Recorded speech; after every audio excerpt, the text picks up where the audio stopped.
It's pretty amazing to think about how the web went from being this quiet library of documents to the buzzing, interactive world we live in today.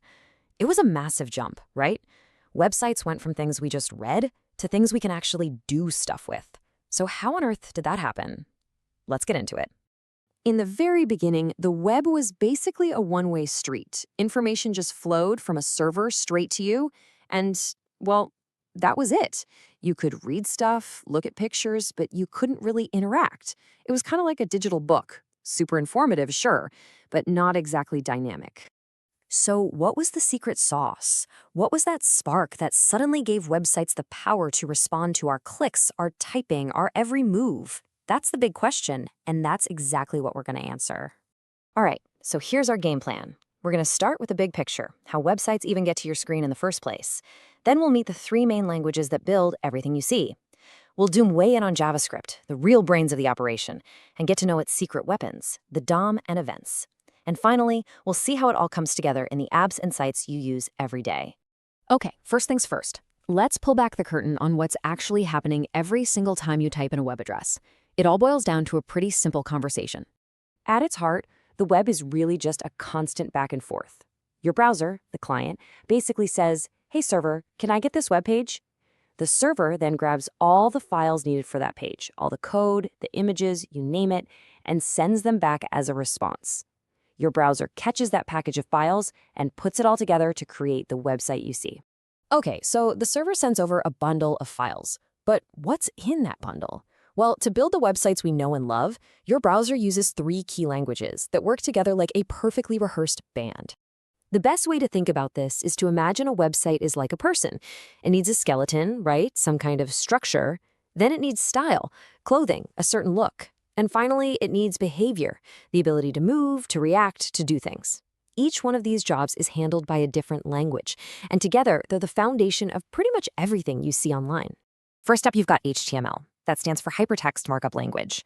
This is the skeleton. It gives the page its raw structure and holds all the content. Every single heading, every paragraph, every image you see, it's all defined by an HTML element. It is the absolute bedrock that everything else is built on. Next, we layer on the CSS, or cascading style sheets. So if HTML is the skeleton, CSS is the clothing, the haircut, the whole visual vibe. It handles all the colors, the fonts, the spacing, and the overall layout. CSS is what makes a website look sleek and polished instead of, like a boring text document from the 90s. And last but definitely not least, we have JavaScript. This is the behavior. It's the brain, the muscles, the nervous system. It's what makes the website actually come alive. Anytime you click a button and something happens, or you see a cool animation, or new content loads without the whole page refreshing, yep, that's JavaScript doing its thing. So let's dig into JavaScript, because this is really where the magic happens. It's the language that lets a web page actually talk back to you. But before we go any further, we have to clear up one really, really common mistake people make. I really can't say this enough. Despite the names being so similar, which was basically a weird marketing thing way back when, Java and JavaScript are two totally different languages. They do different things. It's like the difference between car and carpet. Yeah, they share a few letters, but you are not going to mix them up.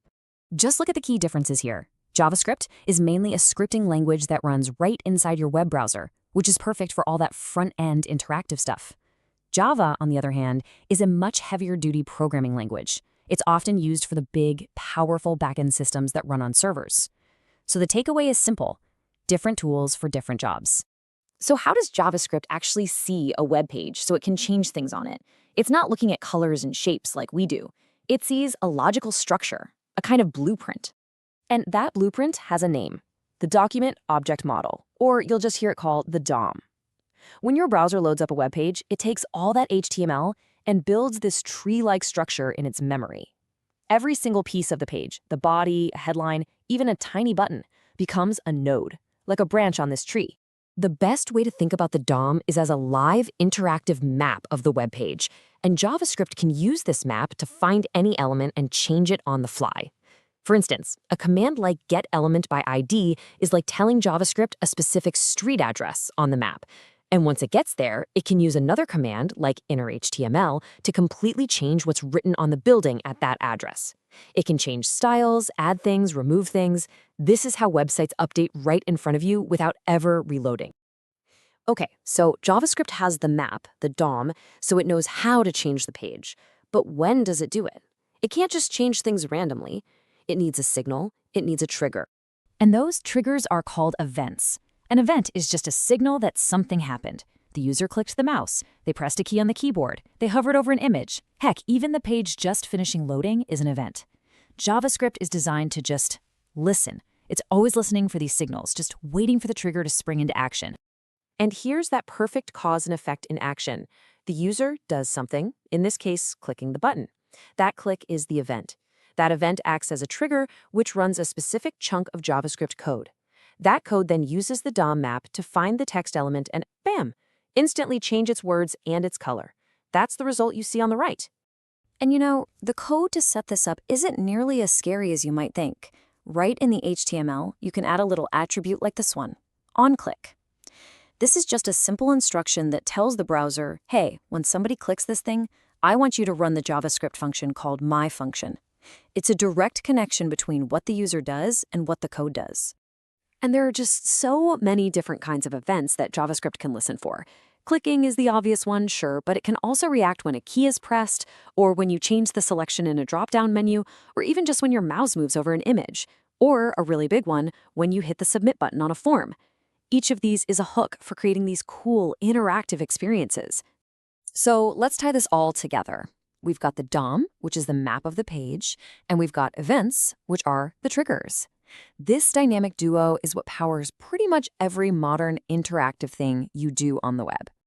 And this isn't some abstract computer science theory. This is the engine running your daily online life. You know when you're filling out a form and it instantly tells you your password is too short? That's JavaScript reacting to a key press event. When you're scrolling through social media and new posts just appear at the bottom, that's JavaScript. Interactive maps, photo galleries, websites that magically rearrange themselves on your phone, it's all powered by this exact system.